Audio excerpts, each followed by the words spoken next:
게바라고 부르겠다 하고 말씀하셨다. 게바는 베드로라는 말이다. 여러분, 요한복음 1장 35절부터 42절까지의 말씀을 읽고 묵상해 보시면 베드로의 대사가 없습니다. 시몬의 대사가 없습니다. 예수님께서 시몬을 이렇게 부르시고 너는 이제 게바라고 부르겠다 이렇게 말씀하셨지만 이 시몬 베드로의 대답은 기록되어 있지 않습니다. 이것은 그가 예수님을 만나고서도 아무런 반응이 없었다라는 것입니다. 왜 그런가 하면 이 안드레의 형 시몬 베드로는 자기 가정의 생계를 책임져야 하는 생계형 가장이었기 때문입니다. 아주 일찍부터 부모님을 여였고 또 장모님을 모시고 자기 집안의 생계를 책임지는 사람이 시몬 베드로였기 때문에 갈릴리를 떠나지 못한 것입니다. 그러나 둘째였던 안드레는 훨씬 더 자유롭게 살 수 있었습니다. 형이 집안의 어떤 생계를 책임졌기 때문에 자신은 조금 더 자유로울 수 있었던 것이죠. 안드레가 하도 흥분하니까 그의 형 시몬은 시큰둥했지만 그래도 동생의 말을 듣고 따라갑니다. 지금 저 멀리서 시몬 베드로가 걸어옵니다.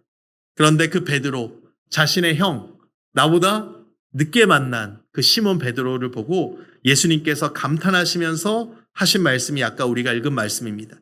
요한복음 1장 42절 말씀, 데리고 예수께로 오니 예수께서 보시고 이르시되 내가 요한의 아들 시몬이니 장차 게바라리라 하시리라 라고 주님이 말씀하시는 겁니다. 지금은 네가 요한의 아들 시몬이지만 장차 내가 너를 게바라고 하겠다라고 말씀하십니다.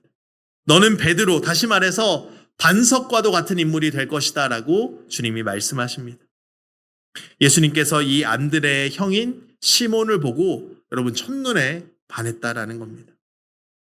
너는 앞으로 훌륭한 사도가 될 것이고 너는 내 수제자가 될 것이다 라고 주님이 말씀하시는 것입니다.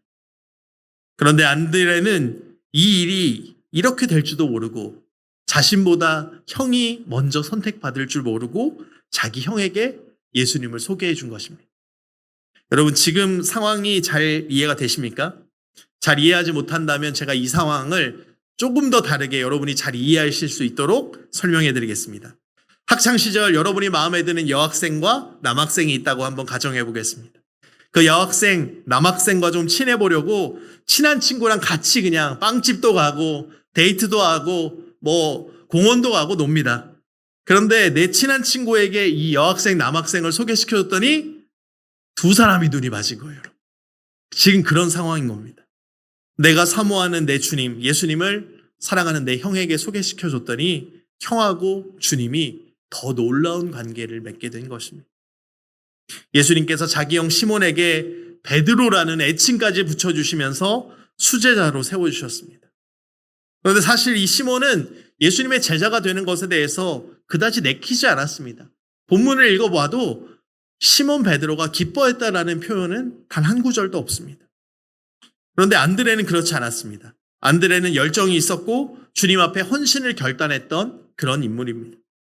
무엇보다 예수님께서 첫 번째로 제자 삼은 그 그룹에 속해 있던 사람이 바로 안드레다라는 것입니다. 그런데 여러분, 안드레가 지금 문 밖으로 밀려났습니다. 우리가 신앙생활하다가 이런 경우가 있습니다. 내가 만난 주님이 너무 좋아서, 내가 인격적으로 경험한 그 주님이 너무 좋아서 내 주변에 내 친구에게, 내 가족들에게, 사람들에게 소개시켜줬습니다. 그랬더니 그 사람이 나보다 더 주님과 뜨겁게 사랑에 빠진 것입니다. 뜨겁게 주님을 예배하고 사랑합니다. 오히려 나보다 더 열심히 교회 공동체를 섬깁니다. 주님도 그 친구를 너무 사랑하셔서 놀라운 은혜를 경험하게 하시고 은사도 주시고 그 친구가 기도했더니 아픈 것도 낫고 옆에서 보기에 먼저 신앙생활한 내가 부끄러울 정도로 내가 소개시켜준 그 사람이 교회 공동체 안에서 신앙생활을 잘하는 것입니다. 우리는 그 모습을 보면서 그런데 기뻐하는 것이 아니라 뭔가 잘못됐다라고 생각합니다. 그 모습을 보면서 기뻐하기보다 괜히 질투가 나는 겁니다. 내가 전도회 왔는데 제가 나보다 더 열심히 하네? 제가 나보다 교회에서 더 많이 인정받네? 여러분 짜증도 나고 그 모습을 보면서 화가 날 때도 있다라는 것입니다. 오늘 안드레의 모습도 마찬가지입니다. 내가 가장 사랑하는 그 주님을 형에게 빼앗긴 것입니다. 그리고 3명의 수제자 그룹에 자신은 끼지 못하고 9명의 기타 등등 그 제자들에 들어가는 것입니다. 예수님께서 회당장 야이로의 딸을 살려주셨습니다. 달리다 쿰 하면서 소녀여 일어나라 라는 놀라운 기적을 보이십니다. 그런데 이 말씀을 하실 때 그때에도 수제자 그룹인 그 3명은 현장에서 그 장면을 목도했지만 나머지 제자들은 그 안에 들어가지도 못하고 밖에서 사람들의 이야기를 듣고서야 그 기적을 알게 되었습니다. 그뿐만이 아닙니다. 여러분, 변화산상에서 환상적인 사건들이 벌어졌습니다. 3명의 수제자는 예수님 바로 앞에서 그 모습을 보았습니다. 그런데 나머지 9명의 제자들은 산에 올라가지도 못했다라는 것입니다. 상황이 이 정도 되면 안드레와 같이 열정을 가지고 헌신한 사람이, 그렇게 열심히 충성한 사람이 마음 상할 법도 하지 않겠습니까, 여러분? 그런데 성경 어디를 봐도 안드레가 그것 때문에 마음이 어려웠다라는 기록이 없다라는 것입니다. 어떤 저자는 책에 이렇게 기록을 했습니다. 안드레란 사람은 늘 형 시몬 베드로의 그늘에 가려져 있던 사람이었다라고 이야기합니다. 안드레는 안드레 자체로 성경에 이야기되기보다는 시몬의 동생 안드레, 시몬 베드로의 동생 안드레, 그렇게 소개될 때가 많습니다. 여러분, 우리 인생에 이런 일이 생기면, 우리가 신앙생활하다가 이런 경험들을 하게 되면 우리 마음에 그늘이 질 수 있습니다. 그런데 놀랍게도 안드레는 마음에 그런 그늘이 없었다라는 것입니다. 한번 손해를 보았으면 이제 뭐 좀 좋은 게 생기면 이제 형한테 얘기하지 않고 내가 해야지 라고 생각하는 게 사람의 마음일 수 있습니다. 그런데 여전히 안드레는 좋은 일이 생기고 뭔가 내가 받아도 누려도 되는 일인데도 불구하고 그것을 다른 사람들에게 연결시키는 역할을 했다라는 것입니다. 이 안드레에 대해서 이야기하기 위해서 계속해서 성경 속에 나타난 몇 가지 사건들을 한번 좀 보겠습니다. 첫 번째, 여러분이 잘 아시는 오병이어의 사건을 한번 보도록 하겠습니다. 여러분, 오병이어의 사건은 사복음서에 전부 기록되어 있는 예수님이 행하신 매우 중요한 이적입니다. 예수님께서 하루 종일 빈들에서 사람들을 가르치시다가 이제 해가 저물어 갑니다. 그때 제자들이 예수님에게 다가와서 이야기합니다. 예수님, 여기는 빈들입니다. 아무것도 없습니다. 이제 사람들을 마을로 돌아가라 라고 보내셔서 각자가 먹을 것을 구하거나 사 먹도록 하시죠 라고 제자들이 예수님에게 이야기합니다. 앞뒤 상황이 없지만 지금 제자들이 말하고 있는 이 상황과 분위기를 한번 여러분 생각해 보시기 바랍니다. 지금 하루 종일 말씀을 전한 게 제자들일까요? 예수님일까요? 예수님입니다. 예수님은 일어서서 말씀을 전하고 계시고 제자들은 앉아서 듣고 있었을 겁니다. 그러다 꾸벅꾸벅 졸 때도 있었겠죠? 그런데 그러면 예수님이 피곤할까요? 제자들이 더 피곤할까요? 예수님이 피곤합니다. 그런데 여러분, 오늘 말씀을 보면요, 늘상 리더는 지치지 않습니다. 따라가는 사람들이 피곤해합니다. 따라가는 사람들이 지칩니다. 하루 종일 강의했던 예수님은 아직도 더할 마음이 있으셨습니다. 더 말씀을 전하고 싶으셨습니다. 더 열정을 가지고 무언가를 하고 싶습니다. 그런데 제자들이 와서 예수님 잠깐만요. 시간이 다 됐습니다. 지금 밥때가 됐습니다. 좀 보내셔서 식사를 하게 해야 됩니다. 이렇게 이야기합니다. 제자들이 와서 압박을 한 것입니다.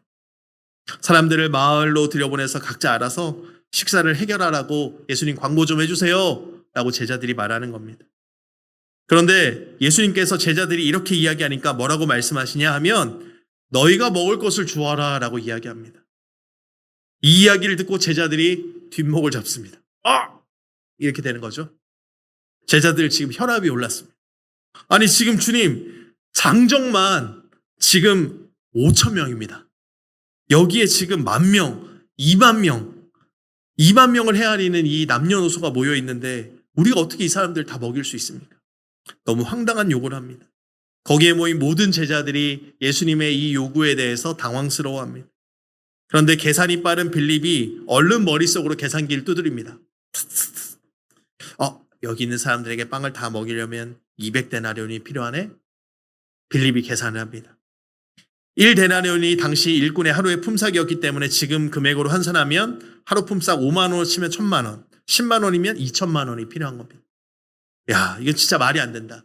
제자들은 뒤돌아서서 다 불평했습니다. 이 부분을 조금 더 상상의 나래를 펼쳐서 생각해 보면 베드로가 이렇게 이야기했을 겁니다. 야, 모여봐. 주님 또 시작이다. 큰일 났다. 어떻게든지 우리가 이걸 막아야 된다. 아마 이야기했을 겁니다. 제자들은 주님의 열정을 따라가기가 힘들었습니다. 그런데 그 타이밍에 딱 걸린 사람이 하나 있습니다. 바로 소년이었습니다. 너무 배가 고파서 도시락 뚜껑을 열었다가 입에 넣어보지도 못한 채 그것을 들고 예수님 앞으로 나아갔습니다. 그리고 예수님이 그 도시락 안에 있는 오병이어로 5개의 떡과 물고기 2마리로 5,000명을 먹이시는 기적을 행했습니다. 그리고 거기에 있는 모두가 행복했습니다. 그래서 이 설교를 할 때 우리가 반드시 이 소년에 대한 이야기를 하고요. 오병이어에 대한 이야기를 합니다. 또 현실적인 계산한 빌립에 대해서 이야기하고 당연히 그 놀라운 기적을 일으킨 예수님에 대해서 이야기합니다. 그리고 5,000명에 대해서 이야기하고 그것을 나눠준 제자들에 대해서 이야기를 합니다. 그런데 여러분 여기에서 이제 필름을 거꾸로 돌립니다. 천천히 돌립니다. 그러면 이 소년이 도시락을 갖고 오고 도시락 뚜껑을 열었는 걸 누가 알았냐라는 겁니다. 여러분 한번 상상해 보십시오. 20만 명, 적어도 5,000명 이상 많은 사람이 있습니다. 누가 저 끝에서 도시락 뚜껑을 따도 아무도 모를 겁니다. 여러분 근처에 상암운동장이 있습니다. 가보셨겠죠? 안 가보셨어도 TV로 보셨을 겁니다. 거기에 지금 사람들이 꽉 차 있습니다. 여러분이 지금 그 운동장 제일 앞에 서 있습니다. 저 구석에서 누군가 응원하다 배가 고파서 도시락을 열었습니다. 여러분 발견할 수 있을 것 같으세요? 누군가 한 사람이 거기에서 도시락 뚜껑을 열어서 도시락을 먹으려고 하는 것을 여러분 발견할 수 있을 거라 생각하세요? 해가 뉘엿뉘엿 지고 있습니다. 넓은 들판에서 한 사람 도시락 뚜껑을 열었습니다. 그런데 그 도시락 뚜껑을 연 그 소년을 제자들 중 누군가가 발견했습니다. 요한복음이 그 사람에 대해서 이야기해주고 있습니다. 요한복음 6장 8절 9절 말씀 표준세번역으로 우리 같이 한번 읽어보겠습니다. 제자 가운데 하나이며 시몬 베드로의 동생인 안드레가 예수께 말하였다. 여기 한 아이가 보리빵 5개와 물고기 2마리를 가지고 있습니다. 그러나 이렇게 많은 사람에게 그것이 무슨 소용이 있겠습니까? 여러분 이 장면을 묵상하는데요. 너무 감동이 되었습니다. 정말 안드레는 멋진 사람이구나 깨닫게 됩니다. 여러분 5,000명을 먹일 음식을 그 자리에서 찾은들 도대체 어떻게 할 수 있겠습니까? 그러나 주님이 도대체 왜 그런 말씀을 하시는지 이해는 되지 않지만 그럼에도 불구하고 너희가 먹여라 라는 이 명령이 이해되지는 않지만 주님의 뜻을 따르려고 최선을 다한 한 사람이 있었는데 그 사람이 바로 안드레였다라는 것입니다. 다른 제자들은 계산하고 있었습니다. 어쩌면 이게 맞는 모습일 수 있습니다. 당연히 계산해야죠. 현실적으로 생각해야죠. 그리고 불가능하다라고 이야기해야죠. 리더에게 그렇게 얘기해야죠. 그리고 예수님이 너무 이상적이라고 이야기해야죠. 그렇게 다들 이야기하면서 주저하고 있습니다. 그런데 그때에도 안드레는 여러분 땀을 삐질삐질 흘리면서 그 언덕을 이리저리 뛰어다니면서 헉헉거리면서 다시 뛰어옵니다. 그리고 주님 앞에 빠른 걸음으로 달려옵니다. 예수님, 여기 한 소년이 보리떡 5개와 물고기 2마리를 도시락으로 싸가지고 왔습니다. 이렇게 이야기하는 안드레의 모습을 여러분 생각해 보셨습니까? 여러분 교회에서 일을 다 해보셨습니다. 그중에는 자신이 이해가 다 될 때까지 절대로 교회 일을 하지 않는 사람이 있습니다. 사명감을 가지고 나를 이해시켜라. 그래야지 이 일을 하겠다라고 말하는 분들이 있습니다. 그 자세도 틀렸다라고 이야기하지 않습니다. 이걸 왜? 이렇게 해서 뭐가? 이렇게 하면 어떻게? 이걸 할 수 있어? 이렇게 이성적으로 생각하는 사람도 교회에는 있어야 합니다. 그런데 여러분 오늘 우리가 이야기하고 있는 이 안드레는 내 생각으로 내 가치관으로 이해되지 않아도 누가요? 우리 주님이 예수님이 원하신다면 나는 순종하겠다라고 그렇게 이야기한 사람이 바로 안드레였습니다. 다른 사람도 아니고 예수님이 말씀하셨는데 그럼 내가 순종해야지. 비록 이해되지 않을지라도 눈에 보이지 않을지라도 그것을 말씀하시는 분이 주님이시라면 내가 순종해야지. 그렇게 고백했던 제자가 바로 안드레입니다. 그리고 그의 그 작은 헌신에서 놀라운 기적이 일어나게 되었습니다. 여러분, 이 오병이어의 사건 지금까지 여러분 얼마나 많은 설교를 들으셨습니까? 그런데 이 말씀을 지금까지 우리가 듣고 묵상하면서 안드레에 대해서 들어보신 적이 있으십니까? 없습니다. 아무도 안드레를 주목하지 않습니다. 도시락을 찾아낸 그 안드레에 대해서 한 사람도 주목하지 않습니다. 그런데 상관없습니다. 안드레의 이런 노력과 헌신에 대해서 아무도 알아주지 않아도 안드레는 상관없다라는 겁니다. 그는 앞에 나서기보다 뒤에 있는 것을 더 좋아했던 사람입니다. 주님은 꿈을 꾸십시오. 그 꿈은 제가 이루어 드리겠습니다. 주님 말씀하십시오. 손과 발이 되어서 제가 일하겠습니다.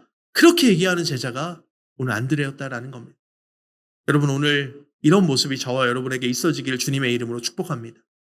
목회자가 되고 목사가 되고 사역을 하다 보면요, 저도 머릿속으로 먼저 계산합니다. 이게 될까? 사람들이 올까? 그러나 주님이 원하신다면 우리가 해야 되지 않겠습니까? 안드레에게 있어서 주님을 따른다는 그 위치는 리더 밑에서 죽어라 고생한다라는 의미가 아니었습니다. 다른 말로 안드레에게 있어서 자신에게 맡겨진 그 사명, 자신이 하고 있는 그 사역은 고생이 아니었다라는 것입니다.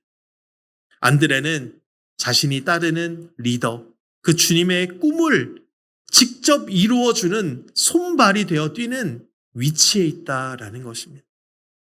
이런 안드레의 마음을 가진 사람들은 시켜서 섬기는 것이 아닙니다. 그 꿈이 나의 꿈이 되었기 때문에 섬기는 사람입니다. 오늘 아까 우리가 불렀던 찬양처럼 하나님 아버지의 마음이 내 마음이기 때문에 내가 그 일을 하는 것입니다. 그런 사람은 더 이상 섬김이라는 용어도 사용하지 않습니다. 왜냐하면 그것이 자신의 소명이고 사명이기 때문인 것입니다. 이 안드레를 묵상해 보니 이 인생이 여러분 얼마나 감동적인지 아시겠죠? 제가 왜 이 안드레를 좋아하는지 아시겠죠? 다른 제자들은 다 손 놓고 있습니다. 그러면서 주님을 원망합니다. 또 시작이시네. 왜 저러실까? 그냥 서 있습니다. 어떤 제자는 계산하고 있습니다. 어떤 제자는 빨리 집에 돌아가서 밥 먹으라고 광고하십시오라고 주님에게 압박을 합니다.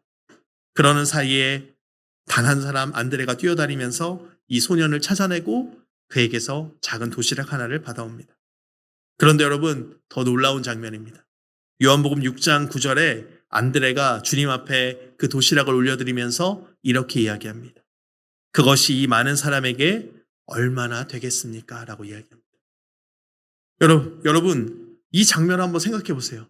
땀 뻘뻘 흘리면서 사람들 사이를 뛰어다니다가 다른 제자들 가만히 있는데 안드레 혼자서 이리 뛰고 저리 뛰고 하다가 도시락 하나를 갖고 옵니다. 그러면서 헥헥대면서 주님 앞에 드리는데 그러면서 하는 얘기가 주님, 이것이 많은 사람에게 얼마나 도움이 되겠습니까? 라고 이야기합니다.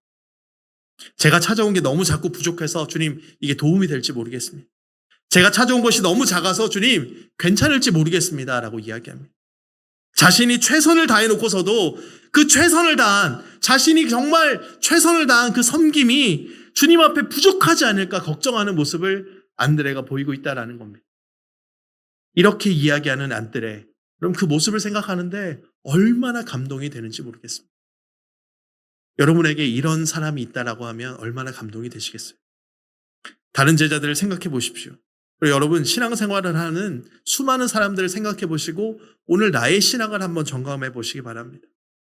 자기가 가진 것의 일부분을 내어드리면서도 우리가 얼마나 주님 앞에 생색내는지 모릅니다. 주님, 이 정도면 되죠? 주님, 이 정도면 만족하셔야죠. 우리가 이렇게 신앙생활을 하고 있습니다. 이제 더 이상 사역할 수 없습니다. 오늘 여기까지입니다. 주님, 광고하십시오. 돌아가라고 하십시오. 각자 알아서 밥 먹으라고 광고하십시오. 주님을 압박합니다. 오늘 우리의 기도가 이렇지는 않은지 한번 돌아봤으면 좋겠습니다. 보통은 이런 태도를 가지고 신앙생활을 하지만 안드레의 모습은 정반대였습니다. 주님 앞에 최선을 다해 내어드리면서도 아깝지 않았습니다. 오히려 자신의 그 최선이 주님 앞에 부족하지 않을지 걱정했던 마음, 그게 바로 안드레의 마음이었습니다. 안드레의 마음 속에는 오직 한 사람밖에 없었습니다. 바로 주님이었습니다. 오병이어의 사건에서 아무도 안드레를 기억해 주지 않습니다. 이 말씀을 준비하기 전까지 저도 오병이어의 사건에 대해서 날마다 읽고 묵상하고 설교했지만 안드레에 대해서 보지 못했습니다. 그런데 안드레는 그게 상관없습니다. 안드레는 사람들이 자신을 사뿐히 지려밟고 지나가서 주님께로 더 가까이 나아간다면 나는 아무 상관없습니다. 괜찮아요. 내가 주님께로 나아가는 통로가 된다면 저는 상관없습니다. 이렇게 고백한 제자인 것입니다. 자기가 목적지가 아닙니다. 교회에서 내가 목적지가 되는 사람이 얼마나 많은지 모르겠습니다. 나는 그냥 다리가 되어야 되는데, 나는 주님의 은혜의 통로가 되어야 하는데, 내가 목적지가 되어서 주님께 가야 될 사람을 맡고 내가 그 영광을 받지는 않은지 우리의 신앙과 삶을 점검해 보아야 하는 것입니다. 다리를 묵상하다 보니까 여러분, 오작교가 생각이 났습니다. 견우와 직녀가 어디에서 만나나요? 오작교에서 만납니다. 오작교를 건너는 견우와 직녀에게 여러분, 얼마나 감동적인 순간이겠습니까? 그런데 그 밑에 깔려있는 까치와 까마귀를 생각해 보셨습니까? 걔들 무슨 죄가 있어? 나 좋은 일 아니잖아요. 견우와 직녀 위해서 나는 그냥 죽어라 날개짓 해야 되는 거 아니겠습니까? 보통 우리는 이런 것을 남 좋은 일 한다라고 이야기합니다. 고생해서 남 좋은 일 시킨다라고 이야기합니다. 그런데 그렇게 남 좋은 일을 하면서 마음에 충만한 기쁨이 있었던 사람이 바로 오늘 본문에 나타나는 안드레였다라는 것입니다. 안드레의 첫 번째 스승이었던 세례 요한도 사실 동일한 종류의 고백을 했습니다. 저는 이 안드레가 세례 요한, 자신의 첫 번째 스승이었던 이 세례 요한에게 매우 잘 배웠다라고 생각합니다. 요한복음 3장 29절 세례 요한의 고백입니다. 신부를 취하는 자는 신랑이나 서서 신랑의 음성을 듣는 친구가 크게 기뻐하나니 나는 이러한 기쁨으로 충만하다라고 세례 요한이 고백하는 것입니다. 세례 요한이 신랑이 아닙니다. 자신이 주인공이 아닙니다. 나는 형장의 이슬로 사라져가지만 주님이 신부를 이스라엘 백성을 만나고 하나님과의 관계가 회복되고 이스라엘 백성들과 하나님과의 관계가 회복되고 그것을 보기 때문에 그것을 바라보는 것만으로도 나는 기쁘다라는 고백이 오늘 세례 요한의 고백인 것입니다. 사실 이런 것이 쉬운 일이 아니다라는 것을 저와 여러분 모두가 알고 있습니다. 계속해서 성경에 나오는 두 번째 사건을 보겠습니다. 예수님이 명절에 예배하러 온 이방인들을 만나는 사건입니다. 요한복음 12장 20절 이하를 보면 예수님께서 3년간의 공생의 사역을 마치시고 이제 십자가를 지러 예루살렘으로 올라가십니다. 그때 이방 사람들, 헬라인들이 주님을 만나고 싶다고 찾아옵니다. 예수님을 만나고 싶어서 찾아옵니다. 사실 놀라운 일입니다. 왜냐하면 예수님께서는 이스라엘에서만 사역을 하셨습니다. 다시 말해서 내국인 대상으로 사역하셨지 외국인 대상으로 사역하신 적은 없었기 때문입니다. 예수님께서 지금 이스라엘 지경 안에서만 사역하셨는데 예수님의 그 명성이 해외까지 알려진 것입니다. 그래서 지금 헬라 지역, 그리스 지역에서 사람들이 찾아옵니다. 그런데 이 헬라 사람들이 워낙 많은 이스라엘 사람들이 예수님을 둘러싸고 있으니까 예수님을 만나고 싶어서 찾아왔지만 예수님을 만날 엄두가 나지 않습니다.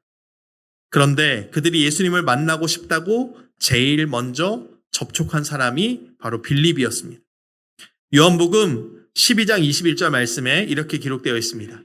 그들이 갈릴리 벳세다 사람 빌립에게 가서 청하여 이르되 선생이여 우리가 예수를 뵙고자 하나이다 라고 그렇게 이야기합니다. 빌립이라는 사람은 이름에서 알 수 있듯이 헬라파 유대인이었습니다. 오늘날로 말하면 이중 국적자였던 것이겠죠. 이 빌립이라는 이름이 헬라 제국을 통일했던 알렉산더 대제의 부친의 이름입니다. 그래서 같은 언어를 사용하는 같은 문화적인 색상을 가지고 있었던 이 빌립에게 헬라인들이 찾아가서 예수님을 좀 만나게 해주십시오 라고 도움을 요청합니다. 그런데 빌립의 마음 가운데에는 예수님께서 지금 너무 바쁘셔가지고 해야 될 일이 너무 많아서 이 헬라 사람들을 만나줄지 그 확신이 없었습니다. 예수님이 이스라엘의 어린 양들에게로 가라라고 말씀하셨고 제자들을 사역을 파송하면서 명확한 사역의 원칙에 대해서 주님이 말씀해 주셨기 때문입니다. 예수님이 지금 이 이들 헬라인들 자신을 찾아온 예수님을 만나러 찾아온 헬라인들을 만나줄 것이다 라는 확신이 없다면 빌립은 지금 누구에게 물어보아야 할까요? 당연히 예수님의 수제자 그룹에 찾아가서 물어봐야 되겠죠. 베드로 아니면 요한이나 야고보에게 물어봐야 되겠죠.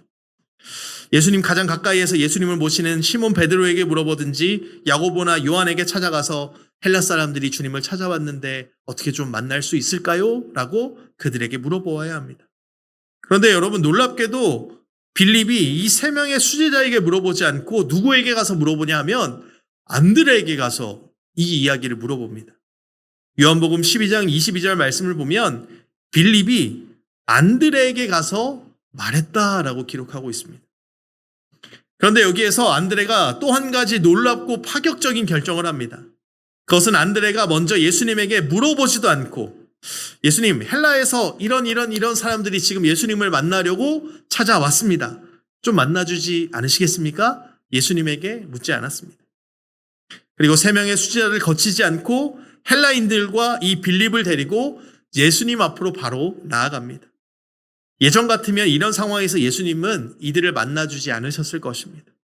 그런데 놀랍게도 예수님이 이 헬라인들을 기꺼이 만나주시면서 요한복음 12장에 나오는 그 유명한 미랄에 관한 말씀을 하십니다. 요한복음 12장 24절 말씀인데 우리 이 말씀 같이 한번 읽어보겠습니다. 내가 진실로 진실로 너희에게 이르노니 한 알의 밀이 땅에 떨어져 죽지 아니하면 한 알 그대로 있고 죽으면 많은 열매를 맺느니라. 아멘. 한 알의 밀이 땅에 떨어져 죽으면 많은 열매를 맺고 죽지 않으면 한 알 그대로 있는 것이다 라고 주님이 말씀하십니다. 여러분, 안드레는 그러면 어떻게 이런 결정을 내릴 수 있었을까요? 수제자이었던 그 세 명에게 물어보지도 않고 어떻게 바로 그들을 주님 앞으로 데리고 나올 수 있었을까? 예수님이 3년간의 공생의 사역을 마치고 이제 드디어 예루살렘으로 올라오셨습니다. 그런데 안드레가 가까이에서 예수님을 바라봤더니 예수님이 이전과는 좀 다르신 거예요. 분위기도 그렇고 예수님이 하신 행동도 그렇고 예전에 자신이 봤던 예수님의 모습과는 뭔가 다른 겁니다. 안드레는 그것을 먼발치에서 바라보면서 알았던 것입니다. 수제자 그룹에 속해 있지 않아서 예수님 바로 옆에도 없었지만 먼발치에서도 주님의 마음을 알았다라는 것입니다. 예수님이 헬라인을 만나서 한 알의 밀알이 땅에 떨어져 죽어야 된다. 이 이야기를 하신 것은 이제 예수님이 십자가를 지실 때가 되었다라는 의미가 담겨져 있는 것입니다. 예수님께서 이스라엘 지경 안에서만 사역하셨는데 이제 외국인들, 이방인들이 찾아올 때가 되었으니 이제 내가 떠날 때가 되었다라는 사실을 예수님은 알고 계셨던 것입니다. 그런데 놀랍게도 예수님께서 그런 마음과 그런 생각을 가지고 있었다라는 것을 알고 있었던 사람이 바로 안드레라는 제자였습니다. 사역을 하다 보면요, 바로 옆에 있어도 제 바로 지근거리에서 함께 사역을 하고 동역을 해도 한 번, 두 번, 세 번 이야기해도 그것을 이해하지 못하는 이들도 있습니다. 그런데 먼 발치에서 주방에서 그냥 고개 뻐끔 이렇게 내밀고 쳐다보는데 리더가 뭐가 필요한지 정확하게 알아보고 달려와서 도와주는 분들도 있습니다. 안드레는 오병이어 사건에서도 그리고 헬라인들이 주님을 만나는 이 사건에서도 누구보다 주님의 마음을 확실하게 알았던 사람입니다. 그런데 여러분, 도대체 그러면 제가 지금까지 안드레가 이렇게 훌륭한 사람입니다라고 여러분들에게 설명드렸습니다. 그런데 이렇게 훌륭한 안드레를 왜 예수님은 수제자 그룹에 안 두시고 왜 기타 등등에 두셨을까? 여러분 안타깝지 않으세요? 저와 같은 마음으로 이해가 되지 않지 않으십니까? 그냥 한 명 껴줘도 되는데 4명의 수제자가 되면 어떻다고? 그런데 여러분 안드레에 대해서 묵상을 하면 할수록 저는 예수님께서 의도적으로 그러셨다라는 것을 깨달았습니다. 왜냐하면 주님이 모르고 하시는 일은 단연코 없기 때문입니다. 우리 주님은 실수가 없으신 분이시고요. 오늘 저와 여러분의 삶을 가장 잘 하시기에 선하고 복된 길로 인도하시는 분이 바로 우리 주님이십니다. 주님은 이미 알고 계셨습니다.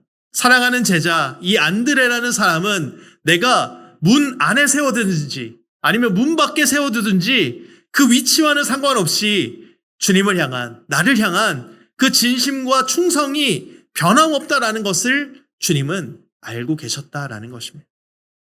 그리고 그 안드레만 할 수 있는 역할이 있다라는 것을 우리 주님은 알고 계셨습니다. 다리 역할을 하고 많은 사람들과의 그 연결고리를 해줄 수 있는 사람이 바로 안드레였다라는 사실을 주님은 이미 알고 계셨던 것입니다. 사랑하는 성도 여러분, 만약 시몬 베드로를 주님께서 수제자 그룹에 데려놓지 않고 문 밖에 세워놓았다라고 하면 베드로의 열정은 일어나지 않았을 수 있습니다. 요한과 같은 사람은 어떨까요, 여러분? 요한은 예수님이 옆에서 잘한다, 잘한다.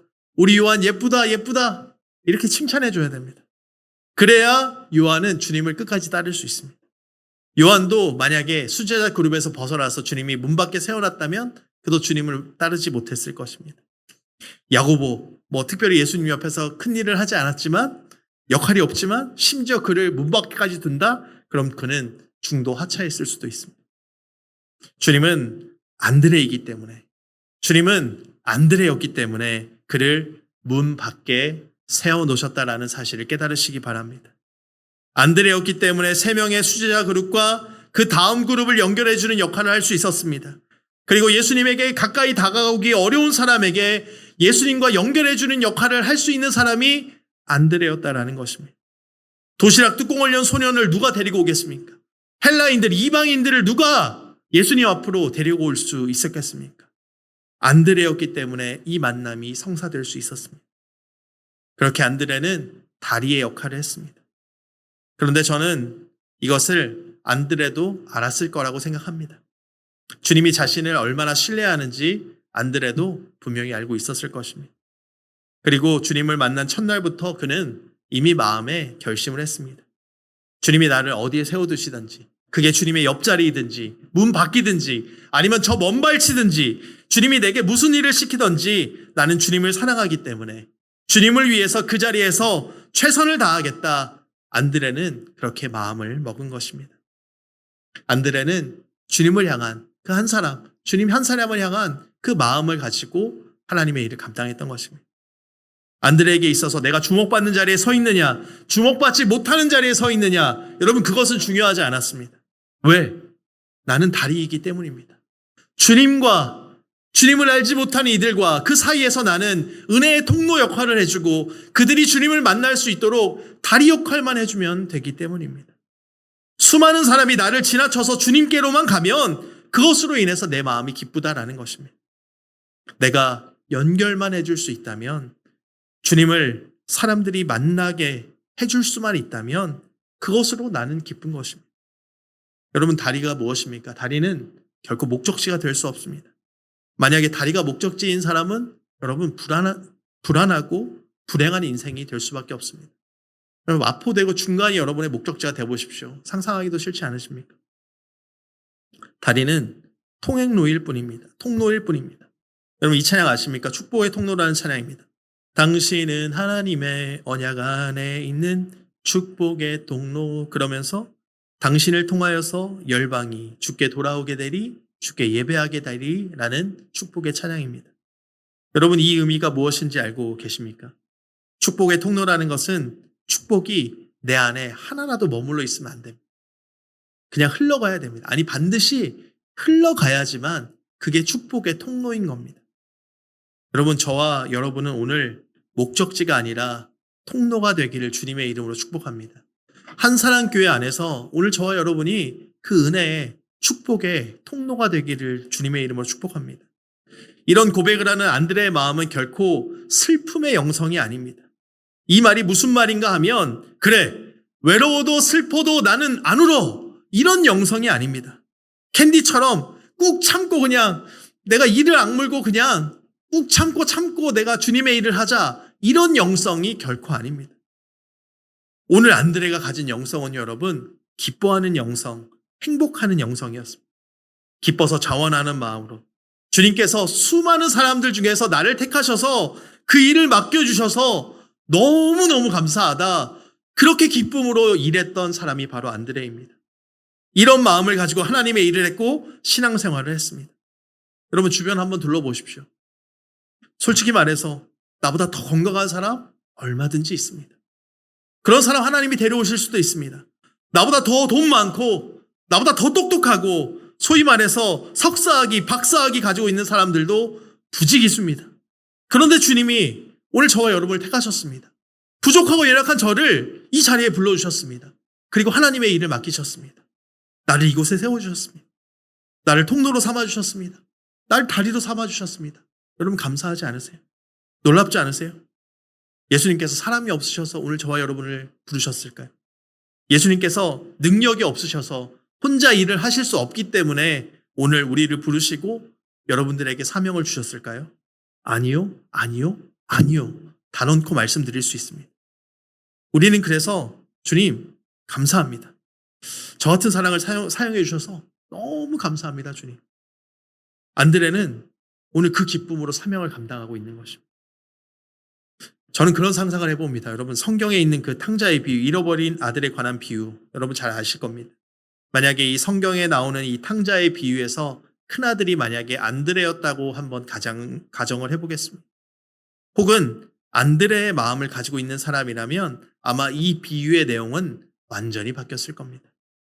아버지가 날마다 문 밖에 서서 먼 동네를 바라보고 있는지, 그 아들이 먼저 아버지의 마음을 알아차려서 아버지가 시키지 않아도 아버지, 제가 나가서 동생 어디 있는지 한번 찾아볼게요.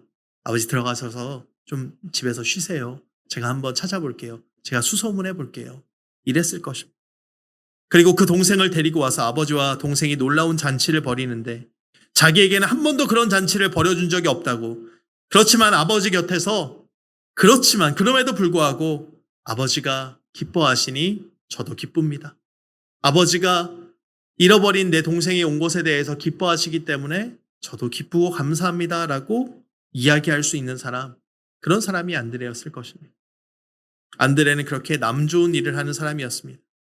오늘 여기 학생 청년들도 있습니다. 여러분, 정말이지 공부해서 남 주고 돈 벌어서 남 주고 은혜 받아서 남 주는 인생, 우리 크리스찬, 우리 예수쟁이들의 인생은 이런 인생이 되기를 소망합니다. 하나라도 더 주려고 아둥바둥 사는 것이 아니라요, 내가 가지고 있는 것을 나누어주고 베풀고 사는 것, 그것이 오늘 우리가 해야 될 일이 아닐까 싶습니다. 그럼 부모는 사실 열심히 돈 벌어서 자식 좋은 일 하는 겁니다. 솔직히 말해서 그렇잖아요. 내가 뼈 빠지게 일해서 내가 자녀만 없어봐 사표 내도 100번은 더 냈죠. 내 자식 때문에, 처자식 때문에 그렇잖아요. 남편은 밖에서 고생해서 아내와 자녀를 위해서 좋은 일 하는 것입니다. 아내는 집에서 알아주지 않아도 청소에도 흔적도 남지 않아요. 뒤돌아보면 또 집안일 할 게 많아요. 그런데 수많은 집안일을 하며 그토록 수고해서 남편과 자녀를 위해서 섬기는 것입니다. 여러분, 목회자는 새벽부터 밤까지 열심히 목회해서 성도들을 위해서 일합니다. 나 좋으라고 하는 게 아닙니다. 성도들은 또 열심히 신앙생활하고 열심히 교회에서 봉사하고 열심히 복음 증거하고 하나님의 마음으로 하나 되어서 세상 사람들 좋은 일 하는 것, 오늘 그게 저와 여러분의 존재의 목적인 줄로 믿습니다. 이것이 하나님이 기뻐하시는 하나님의 공동체의 모습인 줄로 믿습니다. 오늘 한사랑교회가 여러분 이런 공동체가 되기를 주님의 이름으로 축복합니다. 여러분, 우리가 그런 길을 가야 됩니다. 주님이 원하시는 그 길이 바로 이런 모습입니다. 교회 안에서 네가 먼저니 내가 먼저니, 저거는 굴러온 돌이니 나오는 박힌 돌이니, 여러분 이게 무슨 소용이 있습니까? 하나님의 나라를 만들어가는 우리에게 있어서 그게 무슨 소용이 있어요? 아무런 소용이 없습니다. 내가 잘났냐 네가 잘났냐, 여러분 그게 무슨 소용입니까? 내가 이 교회를 오래 다녔냐 네가 새 가족이냐, 그게 무슨 소용이 있습니까? 여러분, 주님이 원하시는 모습은 그런 모습이 아닙니다. 오늘 저와 여러분에게 이 안드레의 마음이 있어지길 주님의 이름으로 축복합니다. 이 안에 베드로도 있어야 됩니다. 야고보도 있어야 됩니다. 요한도 있어야 됩니다. 그러나 우리가 먼저 안드레의 마음을 가지고 살아갈 수 있기를 축복합니다. 안드레의 포지션에 있다 보면 여러분, 솔직히 말해서 섭섭한 마음이 생길 때가 있습니다. 내가 이렇게 수고했는데 담임 목사님 왜 못 알아줘? 왜 사람들 나 인정 안 해줘? 나 이렇게 열심히 하는데 좀 알아줘야지. 섭섭한 마음이 생길 때가 있습니다.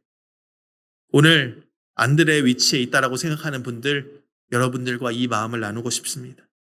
가정과 직장과 교회에 이 안드레의 자리에 있는 수많은 분들이 있습니다. 지금 이름 없이 빚도 없이 교회 공동체를 섬기는 분들이 있습니다. 그런데 하루 이틀이죠. 이 안드레의 포지션에 여러분 계속 있다 보면 스멀스멀 내 안에서 올라오는 감정들이 있습니다. 바로 섭섭병입니다. 왜 이렇게 섭섭한지 몰라. 왜 이렇게 안 알아주는지 몰라. 담임 목사님 못 본 건데 나만 악수 안 했다고 또 섭섭해. 담임 목사님 여기 악수하니까 지나가는 사람 못 볼 수 있잖아요. 지난주에 나한테 악수 안 하더라. 여러분, 아니에요 여러분. 그러실 필요 없습니다. 왜 내가 꼭 안드레야 하는지 그렇게 섭섭한 마음이 들 때 있습니다. 아, 나도 시몬 베드로 역할 잘할 수 있어.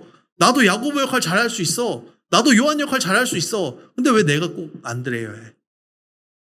거기다가 안드레와 시몬 베드로처럼 위치가 뒤바뀐 경우에 더 그럴 수 있습니다.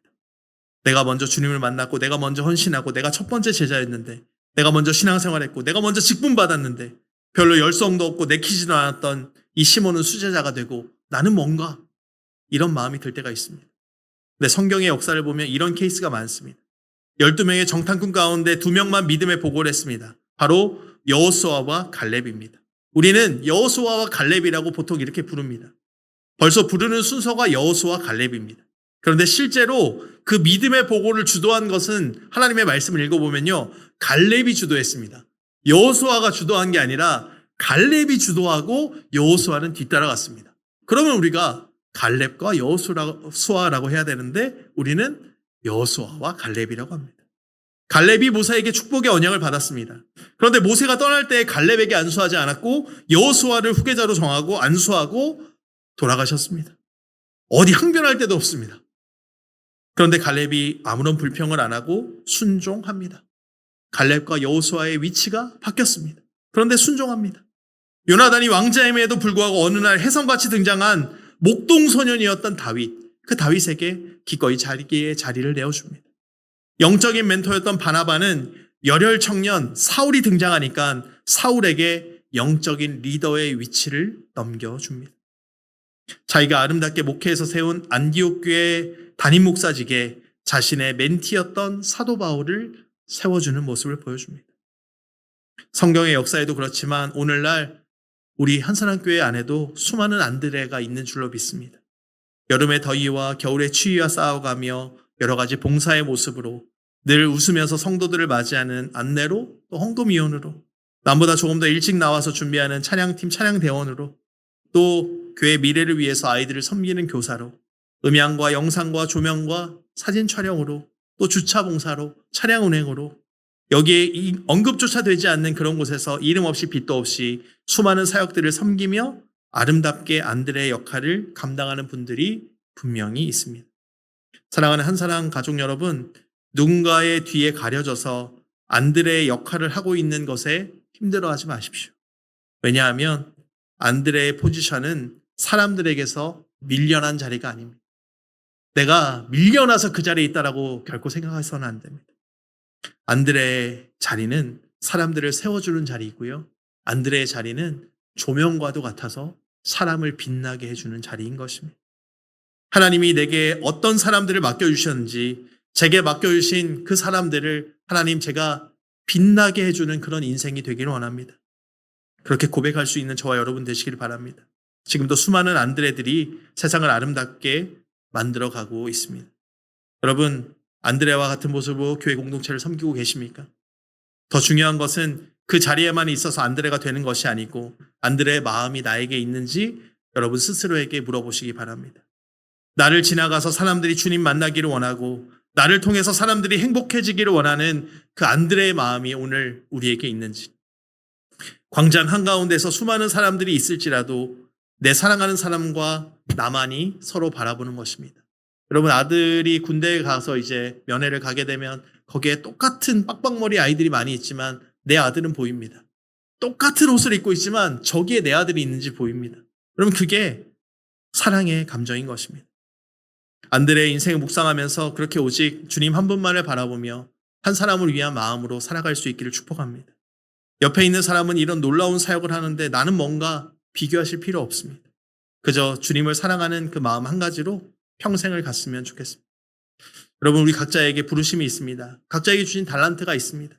그런데 사용하시는 것은 주님이 결정하시는 것입니다.